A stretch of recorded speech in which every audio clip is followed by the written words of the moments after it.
Hi guys, welcome back to my channel. For today's video, ipapakita ko lang po, ito po yung Stargazer na GLS IVT. So, papakita ko lang po yung comparison nito versus dun sa premium. So, ito naman po yung Stargazer premium natin. Yan po yung color white. So, itong harapan, same lang din naman po siya ng harapan. Yung sa side, parehong-pareho din po sila ng side ng GLS. And pati din po sa rear, same din po, pati yung mga ilaw niya, parehas din naman po sa likuran.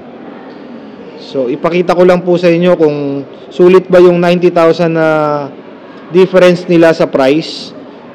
So, ito, i-start ko na po. Ipakita ko lang po sa inyo itong GLS. So, sa GLS, sa exterior niya po, ito lang po yung kanyang diferensya. Yung halogen headlights po itong GLS. Ngayon, yung sa premium naman po natin na Stargazer, ito po siya, LED naman po yung headlights niya. So, yan lang po ang difference niya sa labas. Low beam tsaka high beam po yung apat na LED na yan. And then, pagdating naman po sa interior po ng GLS, pakita ko po sa inyo.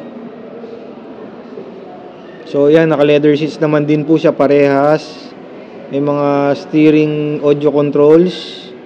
And yung sa dashboard niya, ito po yung sa dashboard ng GLS natin.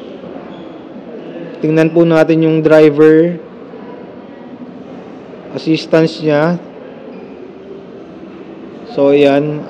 Meron po siya yung warning volume po. So, yan lang po yung makikita natin sa GLS natin. Tapos, monitor, same din naman. Mga driving modes, traction control, meron din po ang parehas lang po sila. So, ngayon tingnan po natin yung sa premium kung ano po yung sa interior na difference po nila. So, sa interior po ng ating premium, so same po yung sidings, yung mga controls, leather seats, same din po. So, dito po sa premium, meron po siyang additional na side airbag sa driver tsaka passenger side. And then, meron din po siyang side curtain airbag. So, dalawa din po yan, passenger and driver side. So, 6 po ang airbags nitong ating GLS Premium.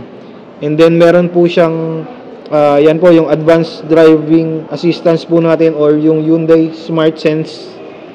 Meron po siyang lane keeping assist. So, yan po yung ano niya, yung button and yung indicator na naka-open. And meron din po siyang additional na tire pressure monitoring system. And then, pagdating naman po sa driver assistance nito, so, ito, dito po siya marami, yung ADAS po niya. So, marami pong naidagdag dito. Like yung, yan po, yung forward safety, yung lane safety, blind spot safety. So, more on ano talaga to, more on sa program ng sasakyan. So, itong ADAS na to, nasa 7 po yung mga additional natin na safety feature for the premium model. And then, yun, yung monitor is same din po. Ito pa po yung isa na dagdag is yung wireless charger po natin.